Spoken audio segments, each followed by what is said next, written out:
there's a lot of this red pill content on YouTube, right? Where it's like, yeah, women are supposed to just cook, clean, blah, blah, blah. And like the trad wife. Yeah. Yeah. Trad wife, just be, just listen and then, take orders from the man or whatever, right? And I'm just like, okay, well, but that's, to your point, it's like, no, there are like a lot of women out there that are providing for themselves, right? They're investing. Also, here is my hot take, but I think it's just a really rational take. Yeah. If you want a traditional wife, then be a traditional man. And I'm talking about obviously heterosexual relationships here. Yeah. But like, you cannot ask for wifey privileges if you like stay-at-home wifey privileges if you don't have stay-at-home wifey money. Right? Like you want me to clean the kitchen? I'm happy to clean the kitchen if I get to wake up at 10, I get to clean the kitchen, I get to go lounge by the pool, and then you come home at night. Like, sure, no problem. But if I'm waking up at the crack of dawn with you, we're both going to our two very demanding jobs, and then coming home, don't ask me for anything you're not willing to do. Because this isn't even like a jab at men of like modern day men, but like more and more families cannot make the numbers work without two incomes coming into the house. Back in the day, there was, this traditional like family.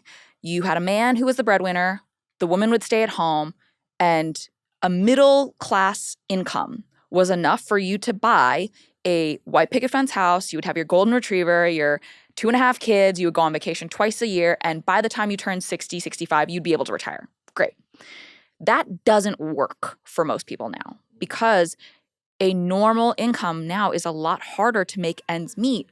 And suddenly your stay-at-home wifey has to go pick up a job and she doesn't have the hours in the day to be doing those tasks, that household labor that was unpaid.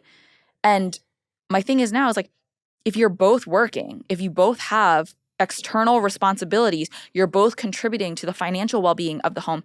You also both need to contribute to the emotional well-being of the home. So it's not like I did my wife a favor by doing the dishes. It's like, those are your dishes. You wash them. Like, split up the chores. And I will say that's something I am so grateful about my partner. When we first started dating, this is also very single child, like only child syndrome of me. I like barely knew how to do chores. Like, because I was very studious, I would kind of like get out of them, and my mom would be like, you need to learn how to cook and clean if you want to keep a man around. I'd be like, whatever, like I'll figure it out later. Yeah. Never figured it out. My fiance taught me how to do a lot of those chores. And what we try to do now is like our work ebbs and flows. So like right now, I'm very busy. I'm, about to launch Rich AF, my book, December 26th. I have to say it. You can pre-order at richaf.me. I'm going on tour in January. I'm going to be doing a lot of travel in February. For that 3-month stretch, he's probably going to have to pick up a little bit more of the household labor in our home. But there were times during COVID when, my work really slowed down and his work really picked up. And so I was cooking every meal. I was cleaning the dishes. I was, washing our laundry. I was the one going to the grocery store to physically pick out the vegetables and the fruit and whatever. Like, we just, I don't know, we're in tune. We talk about it. It's like, hey, I need a little bit more. And that's why I hate when partners say, we're 50-50 partners. It's never 50-50. Some days it's 90-10. Some days it's 70-30.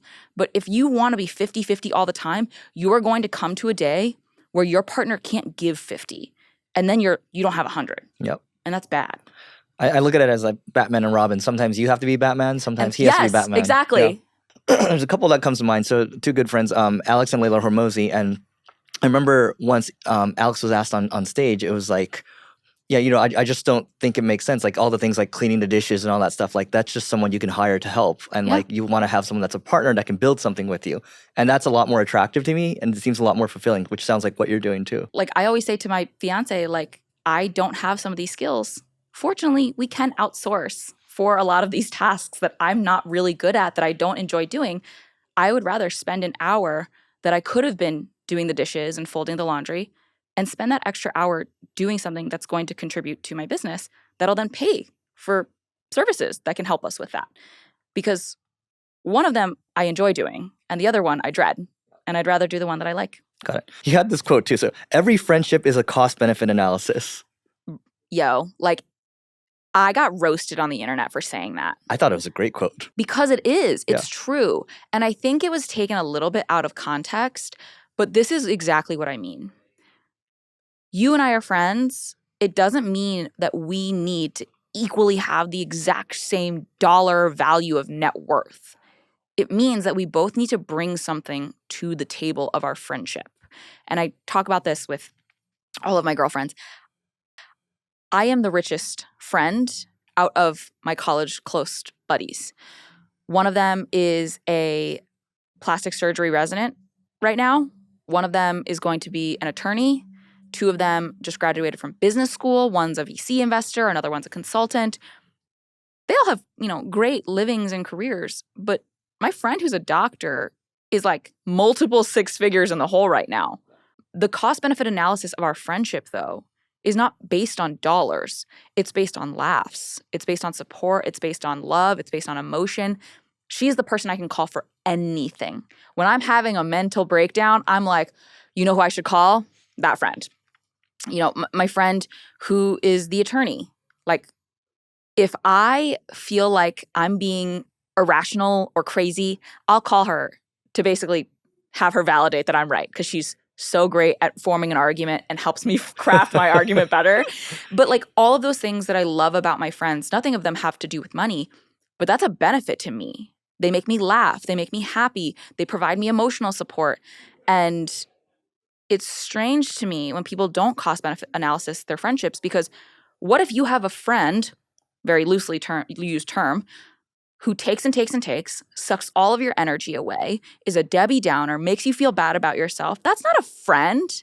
We call those energy vampires. That's an energy vampire. Yeah. Like, you don't want that person in your life. You need to be assessing, does this person add to my life or take away from it? And if the answer is take away from it, I don't know why you're still spending time with that person. So do you make like a spreadsheet for this? It's not a spreadsheet. It's a gut feeling. Yeah. I know when hanging out with a friend stops being fun and starts being a drag. Yeah. I know when there are people who I am so comfortable around, they can come over in their sweatpants and my sweatpants, and we literally just marinate and rot on my couch, and we watch a movie or we play on our own phones in silence simultaneously. It's just nice to be around them. Yeah. And I think my closest friends are the ones that I feel like when I'm with them, it's like I'm alone, but better. I don't have to be anyone. I can just be me. Yeah. And so how do you get rid of friends that are no longer serving you? This is not the right way to do it, but I just stop making an effort. Like, if you are no longer adding value to my life, I'm not going to go out of my way to try and schedule time with you. I'm not going to really make time for you. But the people who do bring value to my life, that bring me joy, that bring me laughter, I'm trying to see them whenever I can. Because after I hang out with them, I feel energized. I feel recharged. And again, we were talking about this, like, both of us are kind of secretly introverts. Yep. And so to have someone that I enjoy spending time with more than I enjoy spending alone time, that says a lot. That means they are truly making my life better for every minute I spend with them.